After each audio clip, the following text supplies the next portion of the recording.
Good morning, I'm Randy, I'm the Chief Audio Man, and today we're talking about how to hook up a subwoofer if you don't have a sub out on your amplifier. Please subscribe if you haven't already subscribed. We're getting a big bump, and I appreciate that. It may not mean a lot to you, but it does mean a lot to me. We're also giving away some speakers. Who doesn't want free speakers? Crazy people, that's who. Everybody wants free speakers. I will link that video in the description. It'll give you all the instructions on how to sign up for the giveaway, what you need to do. Come on in, let's talk about subwoofers today.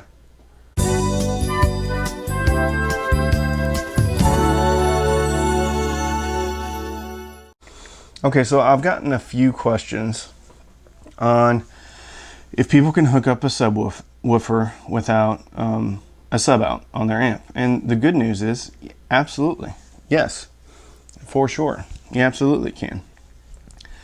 So generally, and when I say generally, I mean always, there's 3 ways to hook up a subwoofer. There may be some other technical things, but anyway, 3 common ways to hook up a subwoofer. If you have an AV receiver, almost guaranteed you have 1, if not 2, subwoofer outs. And those will be a single cable. And that single cable takes both channels from a PCM standpoint, PCM's 2-channel, or all channels from like Bitstream, which would be, 5-channel, 7-channel, 9-channel, Dolby Atmos, all that good stuff. And it combines them. So none of that matters. It combines all the signals into one. And then it goes in, and on the back of a subwoofer, you will have what says LFE. You take that one wire from your AV receiver and you just plug it right into the RCA that is labeled LFE. Okay? The second way to hook up a subwoofer is if you have what are called preamp outs. And preamp outs of your amplifier will look just like this. It'll be just 2 regular RCAs, a white and a red one. Or if you're from Japan, they're both black, which is kind of cool. Anyway, what you do is you take your preamp outs and you go right into here. Okay? So what that's doing is it's taking both signals, right and left, and it's sending them to the subwoofer. And with a sub out and a preamp out, as you turn up the volume on your AV receiver or your amp, it increases the voltage to the subwoofer, which then in turn raises or lowers the volume of the subwoofer. That also works for the other one. So in instances where you don't have a subwoofer out or don't have a preamp out, you can use what's called line level inputs or speaker level inputs. It's very easy to do. You just take your speaker cables out from your amp, just like you're going to your speakers, but instead of going to your speakers, you will connect them to the speaker level inputs. Okay? That way you're getting a signal. It's identical to basically an RCA, and it's not identical, but it's close enough for us. It's just like an RCA because it's taking both left and right channels. It's taking the signal off of there, and it's also taking the voltage variability off of there to control the volume of the subwoofer. And then all you do is take your cables out from here to your speakers, and you're done. And you don't have to worry about having a sub out on your amp or your preamp. Now, disregard the preamp. You don't have to worry about having a sub out on your amp. You're almost always going to have a sub out on the receiver, though. One moment. So, one of the advantages of, well, let's back up. Okay, so you've got your signal to your subwoofer, okay? And your component, whether it be your amp or your receiver, is now controlling the volume of your subwoofer, okay? So the next important thing to do is to set what's called a low pass frequency. And low pass frequency simply means you just want the bass going to the subwoofer. That's it, okay? So on the back of a subwoofer, normally, almost always, there is going to be a little knob, okay? And that knob's going to go from 60 hertz and sometimes up to 160. This one's 160 up to maybe 250. It just depends on the sub. So what you want to do is dependent on your front speakers and how low they go, and really how much bass you want to have, you will set this to a frequency. Okay, that sounds kind of complicated. It's not. Just start out at 80, and they're not marked here. So 12 o'clock on this is 110. The lowest setting is 60. So just go boop right there in the middle. Start out like that, and then you're good. You can adjust it from there, from that point forward. Okay, so if we're talking about low pass frequencies, and the good news is you always have one on a subwoofer, so you don't have to worry about all that high frequency information going to your subwoofer. On a receiver, you have what are called high pass filters for the front channels. And what that does is it, instead of sending all that low bass information to your maybe teeny tiny little bookshelves, you set a high pass filter in that, and then you're only sending the higher frequencies. And when I say higher, 80 to 150 hertz and up are going to your front channels or your front speakers or your speakers.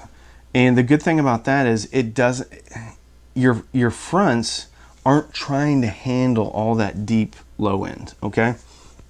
And it has a tendency to make your front speakers or your speakers sound much better, because they're not having to try to reproduce those frequencies that they can't really reproduce anyway, just because of the way they're designed. So that would be set in your AV receiver, okay? Well, what about if I have an integrated amp and I don't have a high pass filter on there? And almost always you will not have a high pass filter on your amp, your integrated amp, or your low class D amps. Well, there's an option for that, and we're going to go old school. So if you're setting a high pass and low pass filter on your AV receiver, you're utilizing what's called digital signal processing, or DSP. Okay, almost every speaker that's not powered is going to have, they're going to have crossovers as well, but those are not going to be digital. Those are going to be old school analog, or discrete, which means separate components. If you want to put a high pass filter on your speakers, your front speakers, and you're running maybe an inexpensive Class D Chinese amplifier, or you're running an integrated amp that doesn't have high pass filters, you can get one of these. This is a capacitor. Now, they've been doing this in the auto industry for decades, and they're called bass blockers, okay? And it's just a capacitor, okay? So, based on the resistance of your speakers, and they're generally going to be 8, 6, or 4 ohm speakers, there is a crossover guide that tells you what value of capacitor you need to buy or purchase or steal. I wouldn't recommend stealing, to cross over at a specific frequency. Okay, does that make sense? So I would say for an integrated amp style solution, if you want to do this, and you don't have to do this, you could do it and just play around with it and see if it works, or if it works better, or if it makes the music better. So what you would do is you would, I would recommend probably 80 hertz. If your speaker is particularly light on bass, maybe 100 hertz, okay? So there'll be a capacitor value. And this one capacitor is called a first order high pass filter. And it will block the frequencies in a pretty, it's not going to be a steep slope, and that's good. You don't want a super steep slope unless you know exactly what you're doing. If you have a very nice rolled off slope for your high pass filter, that's a good thing, okay? So what you would do is you'd take this and you would cut your speaker cable. Well, you would cut the positive lead of your speaker cable, and you would just put this in line with it. wrap it up. If you're good at soldering, you'll be done in no time. Cut it, solder one end here, solder the other end here, and so now this is in line with your speaker cable going into your speaker, and then just put a bunch of electrical tape around it. Okay. If that seems a little bit intimidating to you, and it can for some, God knows that I'm not very good behind a soldering iron. There's ways around it. You can crimp it. There's products out there that you could basically crimp the end of the speaker cable to the end of this and put it in line. Okay, so that's a cool solution. It's cheap too. This is these capacitors are probably $2 or $3. Now they're not the most accurate capacitors, and when I say accurate, I mean what is their tolerances. So much more expensive capacitors will have like a 1 to 2% tolerance. A capacitor like this has probably a 10% tolerance, but who cares if you're just doing a high pass filter to your speakers? It doesn't really matter. Okay, excuse me, I'm gonna take a drink. So if you're feeling adventurous and that's something you want to try, and you can try it for probably less than $5, a little bit of speaker wire and some electrical tape, that can be an option for you, and it's fun to do things like that. Okay, so going back to the subwoofer, this is a Polk subwoofer, and much of the controls are done through the remote. I don't like that. I like knobs because it's way easier if you're feeling like you have too much bass just to go or want more bass. Very easy. When you have a remote control, the battery always goes dead. It's always those flat little round quarter-shaped batteries, which I don't have. And I go to the store to get it, and I end up getting milk and forgetting it, or I get the wrong one. I digress. So you're going to have, especially on more affordable subwoofers, generally you're going to have a volume control just like this. This isn't a volume control. This is the crossover. But you'll have another one just like right there. You just turn the volume up or down. Okay. Then you might also have what's called phase control. Oftentimes on more affordable subs, it'll say 0 or 180. And what phase is, especially in low frequencies, they're a much wider sine wave. So sound always goes in sine waves, right? So high frequencies are like this, lower frequencies are like this. Okay, so what happens is if your front speakers or the speakers that you're playing the music from is out of phase with your subwoofer, what ends up happening is you can actually cancel out your lower frequencies. So what phase control allows one to do is to get the phase in line with your front speakers, so the bass literally sounds like it's coming from the front speakers instead of the subwoofer, because lower frequencies are much less directional than higher frequencies. Lower frequencies almost go out, well, they don't almost, they do go out in a circular fashion, and they go out in a larger circular fashion as you get lower into the bass frequencies. But anyway, so phase control, it's very easy to set. You have your child or somebody else go to the subwoofer and go to the switch, and sometimes there's a knob, okay? And you turn on your music that you know and enjoy and you're very familiar with, and you have them actuate the switch. If it sounds bassier and you like it, then you're done. If it doesn't sound as bassy, you switch it to the other way. If that way sounds bassy, then you're done. If you have a potentiometer style of a knob, it can be more complicated, but if you have a potentiometer, again, just have someone go to it. You sit where you want to sit and listen to music, and just have them slowly turn it until that bass feels like it's coming from the front speakers. Okay, does that make sense? So This again this is an older Polk. All right. What I'm going to do is I'm going to link two very affordable subwoofers. One is a $75 monoprice subwoofer, and I actually own that, and it's at my office at work. And I use that with some Edifier powered speakers. Works very well. It's good. It's only a 60-watt subwoofer. And I will argue that if you are only using a subwoofer for music, you don't need a 300, 400, 500-watt subwoofer. Those live in a home theater, because with music, or not music, with movies and television shows and stuff, they're very dynamic, which means they can be soft and then really loud and booming and exploding and stuff like that.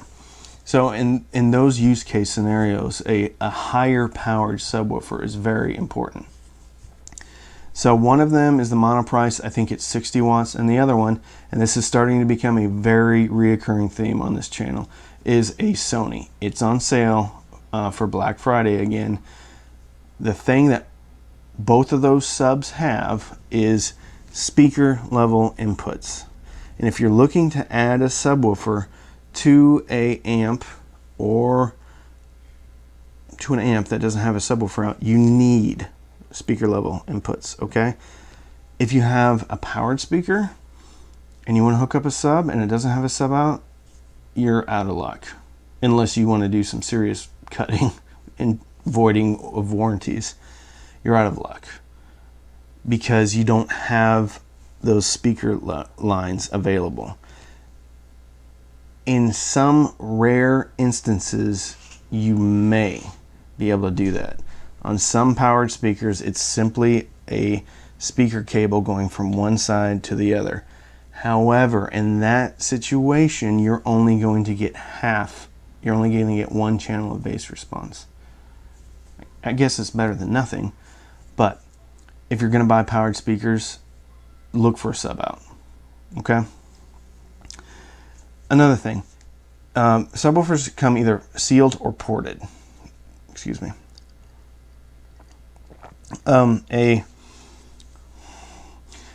For music, and I'm speaking in wide generalities here, there is obvious exceptions to this. In general, a sealed subwoofer is going to be faster and more accurate. However, for the same enclosure size, it will not go as low as a ported subwoofer. Okay?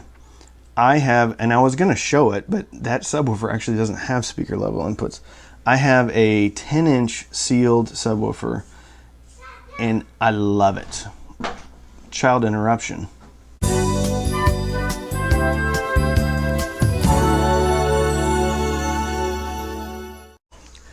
I have no idea where we were. I think we were talking about some affordable options. The monoprice, I think, is $65 or $75.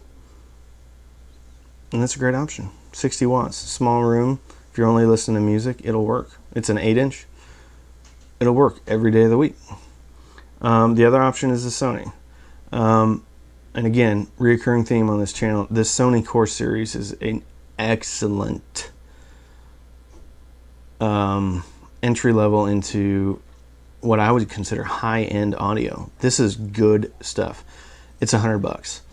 It's higher power, and the good thing about the Sony is it goes much lower. It's spec'd out to go to 28 hertz. I have a much more expensive subwoofer that goes down to about the same frequency level. The monoprice is only spec'd down to like 50 hertz, okay? So if you have that extra $25, personally, I would buy the Sony simply because it goes down much deeper. They both have line level or speaker level inputs. I think they both have, I know the Sony has phase adjustment as well. But if you're wanting to add a subwoofer, and I will argue that if you buy an affordable set of high quality bookshelf speakers that only go down to 60 hertz or 50 hertz, such as the Sony Core series, but however, I think it's sold out on Amazon right now. You can get it from Best Buy or some other places. Or the Numis. The Numis are a great speaker for less than $100. So you buy the Numis for $90. You buy the Sony subwoofer for $100. You're at $190, okay? I will argue that that $190 bookshelf and sub system will sound better than a $200 pair of bookshelf speakers or even a $200 pair of tower speakers, because it's not going to have that complete frequency range. Does that make sense? So actually buying a high quality bookshelf speaker and adding a sub is going to sound better and have way more placement freedom than buying a set of equivalently priced towers. And you're going to be hard pressed to find a tower for the $200 mark unless you buy the Sony Core series, which was on sale. And I almost bought them today, but I had to hold back because you may have seen up there I have the Q Acoustics 3020, not the 3020i, because I am the cheap audio man and I try to buy something that's still in production, still being sold, but maybe a generation behind, because then you save some money. I have the 3020s, okay, Q Acoustics. They're pretty good. Also on their way back is another pair of ELAC debut B6.2s, second gen debut. Found a really good deal, Amazon warehouse. Also on the way, KEF Q150. Okay, so we're gonna have a heck of a Saturday speaker shootout for under $300 coming up. All right, that was a mouthful. This went longer than I thought it would, but please subscribe if you're new here. Please sign up for the speaker giveaway and like the video. Put the little icon thing on so you see when I drop videos. I appreciate it. I really appreciate it. And have a good Sunday.